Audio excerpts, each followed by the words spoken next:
We are now in the era of Imperial Israel. A new status quo is being established by the United States, Israel, and their partners across the region and in Europe. War rules the world.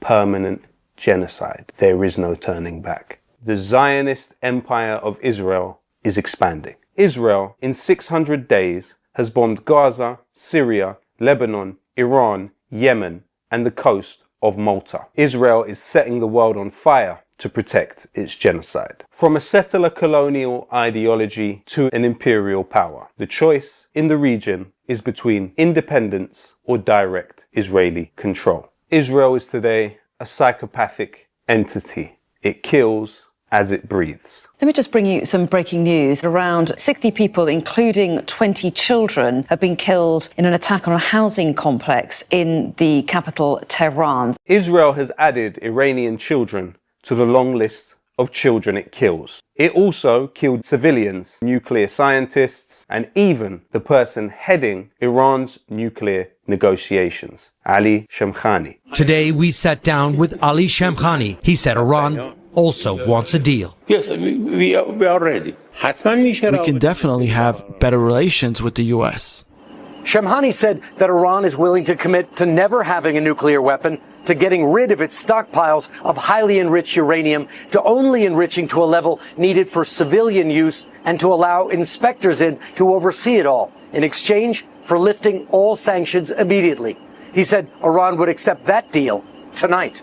Zionism is, of course, as we have known for many decades, the enemy of peace in the region. Israel has bombed a nuclear facility in Iran. If any state in the world were to bomb a nuclear facility anywhere, there would be universal condemnation of that act. Instead, we find universal collaboration with that act. A Downing Street spokesperson has told us that the Prime Minister has spoken to the President of France, Emmanuel Macron, and the German Chancellor Friedrich Merz this morning. The leaders discussed the long-held grave concerns about Iran's nuclear program. The leaders reaffirmed Israel's right to self-defense. They forget to mention that Israel has over 200 nuclear warheads, which it does not declare. It's the only state in the Middle East which does so. Israel procured nuclear weapons through the work of Jonathan Pollard, an Israeli spy within the US military, who stole military secrets from the US, particularly on the development of nuclear weapons, and gave them to Israel. It is on the back of that treachery that Israel was able to obtain its nuclear arsenal.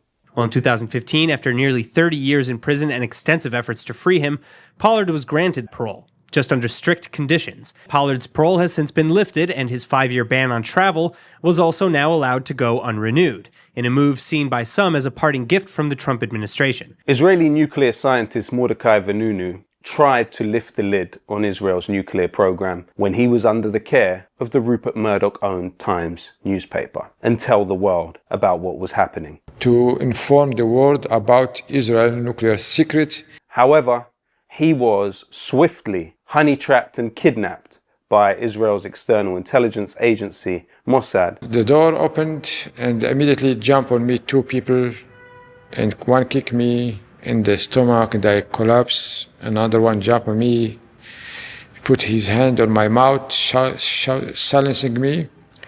Another woman came and injected me, and then I lost my conscience. He was imprisoned for decades, most of it in solitary confinement, and now he is not allowed to leave occupied Palestine or have any communication with quote-unquote foreigners. All what I want is to be free and to feel freedom. It could happen only when I leave Israel. To be free is to leave this country and to go abroad. Send me free from Israel. Let me go out of Israel. Israel and its supporters talk about this as a preemptive strike against Iran. But it is Israel that has within its military directorate something called the Samson option, which is justifying the use of nuclear weapons against a target it deems fit. Iran has no such directive and has no nuclear weapons. Iran is being targeted for regime change because for decades, it has supported the Palestinian resistance. The commitment of Iran to Palestine's liberation is not emotional or symbolic. It can be clearly traced through the words of both the Palestinians and their enemies. As was revealed by Talal Naji, the General Secretary of the Popular Front for the Liberation of Palestine, Iran has gone to great lengths to arm, train and fund all of the Palestinian resistance factions fighting Israel. He also asserts that Iran made possible for the Palestinian factions to develop their own means to defend themselves through training which took place in Iran, Syria, Lebanon and Gaza. Talal Naji stated it was Soleimani himself who oversaw the delivery of Russian Kornet missiles to the resistance factions, which were then able to lay waste to Israeli Merkava tanks. Saleh al-Aruri, the late Hamas leader, stated Iran was the only state in the world with a budget that existed specifically for Palestinian liberation. The testimony of these individuals on Iran's contribution to the Palestinian cause cannot be discounted when understanding the development of all of this. The leader of the Iranian Revolution, Khomeini, stated, "We are the supporters of any oppressed people. Anyone, anywhere who is oppressed, we will have sympathy with them. The Palestinians are oppressed by the Israelis, and Israelis is the oppressor, so we are sympathetic with the Palestinians." He also stated, everyone should realize that the world's superpowers aim to create Israel does not end with the occupation of Palestine. They plan, heaven forbid, extending the fate of Palestine to all Arab countries. We are now in the process of the Greater Israel Project. Foreign intervention and regime change is not new in Iran. In the early 50s, Mohammad Mossadegh, a leader who was democratically elected, was overthrown in a CIA and MI6-backed coup in order to push back and establish what is now known as British Petroleum, BP. At that time, the company, the Anglo-Iranian oil company, Mossadegh hoped to nationalize it and use the country's resources for the betterment of his people. For that, he was overthrown and the Shah was installed. Today, you have the son of the Shah vying to take over Iran. The ultimate solution is regime change. Now we have an opportunity. Where are we heading? Alex Karp of CIA firm Palantir, which has been essential to Israel's genocide in Gaza. I'm super proud of our stuff on the battlefield and to kill our enemies and scare them because they know they will be killed. That's my agenda. It doesn't have to be yours. Alex Karp says that a three-front war with China, Russia, and Iran is on the cards. The United States is remaking the world, and Israel is the spear.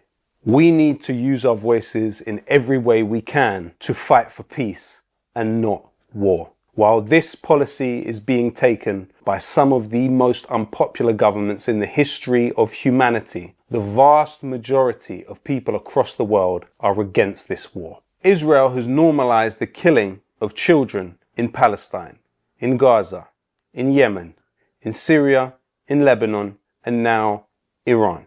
The longer this continues, the more possible it will be in future to kill other children in other places. This is degrading our own humanity.